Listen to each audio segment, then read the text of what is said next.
এমন মোবাইল থেকে ছবি বার করে কি করা হচ্ছে? এমন ছোট ছোট বাচ্চারা কাকেই বা দ্বীপ দেখাচ্ছে দামোদর ভগবানকে। হ্যাঁ, দামোদর মাস কিন্তু পড়েই গেছে, যেটা 7th অক্টোবর থেকে 6th নভেম্বর পর্যন্ত।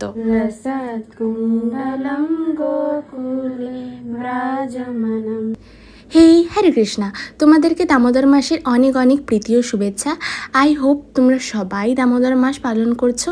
যারা জানো না তাদের জন্য বলে রাখি, দামোদর মাস অ্যাকচুয়ালি কী। দামোদর মাস মানে এই মাসে মা যশোদা আমাদের ছোট্ট গোপালকে দামবন্ধন করেছিল, মানে দড়ি দিয়ে বেঁধেছিলেন। সেই জন্য এই মাসকে দামোদর মাস বলা হয়। এই মাসে ভক্তরা ভগবানকে দীপ দেখান। এই মাসকে কার্তিক মাসও বলা হয়। এই মাসের কিন্তু অনেক নিয়ম আছে, কিন্তু তার মধ্যে যেগুলো বিশেষ আমি সেগুলো বলে রাখি। যারা আমিষ আহার করেন তারাও কিন্তু এই মাসে সম্পূর্ণরূপে আমিষ আহারটাকে ত্যাগ করেন। এই মাসে বিশেষ করে তারা নিরামিষ আহার করেন।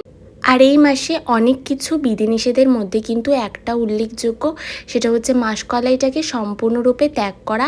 এই মাসে কিন্তু মাসকলাই একদমই গ্রহণ করা চলে না। তো আশা করি তোমরা সবাই দামোদর মাস পালন করবে, ভগবানকে দীপ দেখাবে। এবার দীপটা কী দিয়ে দেখাবে আমি সেটা বলে রাখি। ঘি দিয়ে নয়তো বা তিলের তেল দিয়ে তোমরা ভগবানকে দীপ দেখাতে পারবে। তার সঙ্গে কিন্তু অবশ্যই কেউ দামোদরাষ্টকম, যেটা কিন্তু অসাধারণ লাগে শুনতে। একবার শুনে নাও।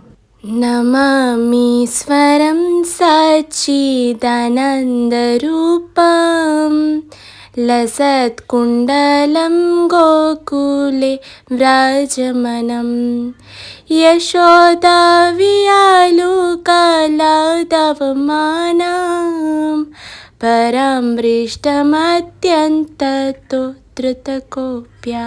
এই দামোদরাষ্টকমটা কোথায় পাবেন? এটা গুগলে সার্চ করলেই পাওয়া যায়, তবুও আমি এটা কমেন্টে লিঙ্ক দিয়ে রাখবো। হরি বল, হরে কৃষ্ণা, হ্যাপি দামোদর মান্থ।